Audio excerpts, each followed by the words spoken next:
we met at the IG office for a very beautiful cause for the rehabilitation of the deaf and hard of hearing children to get the driver's license to them. What I appreciate in this whole conference is the awareness part, making it, and I can't agree more with Dr. Tara to have more alibis and more stakeholders to be part of such conferences. In terms of the Hamza Foundation, we are honored. Not a lot of people know me socially because I really am not very good at social appearances, and technically I was reluctant to commit to this one too, but I'm glad I came. Because this is a platform where Children's Hospital is contributing a lot, and Hamza Foundation would like to contribute more, because we consider ourselves to be the stakeholders of the rehabilitation, early intervention, and all 9 yards when you come to the deaf education. As a matter of fact, your chairperson and the panelists, two of the audio speech therapists did their clinical fellowships with us, alhamdulillah, many years ago, and it's very promising to see them, what their contribution is to the community.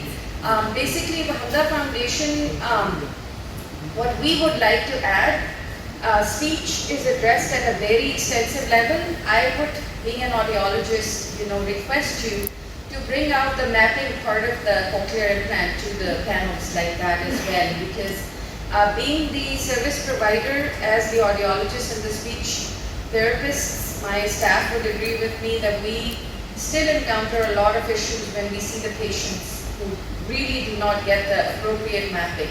That's one part. And the other part, which Hamza Foundation has started focusing more in terms of the rehabilitation part, which Noor Seher very briefly covered, the sexual assault and all of that part.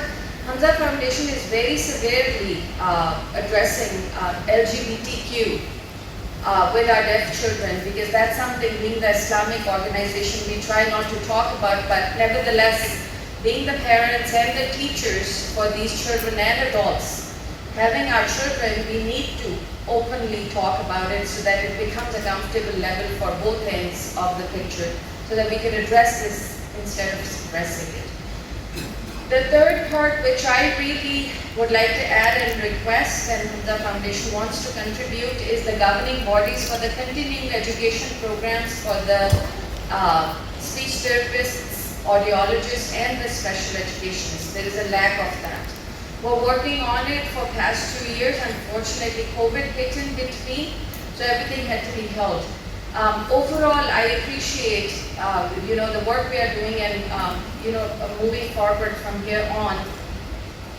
I think Hamza Foundation can play a very good role in highlighting the taboos which we have briefly touched, because we are the governing body who focus on the rehabilitation and education of these children.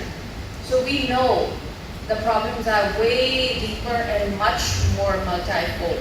So if we can continue to do that, that'll be great. And that's focusing on the speech therapy that different doctors have addressed here. It's great.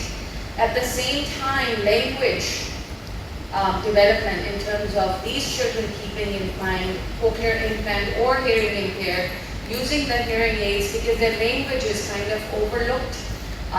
Dr. Shabana mentioned, or I might have confused two of the physicians who mentioned American Sign Language. So Hamza Foundation focuses on developing the skills for not only the American Sign Language, because that's in English, but we focus on PSL, Pakistani Sign Language, and we are in the process of publishing our third book. We feel language development is also one of the very important factors.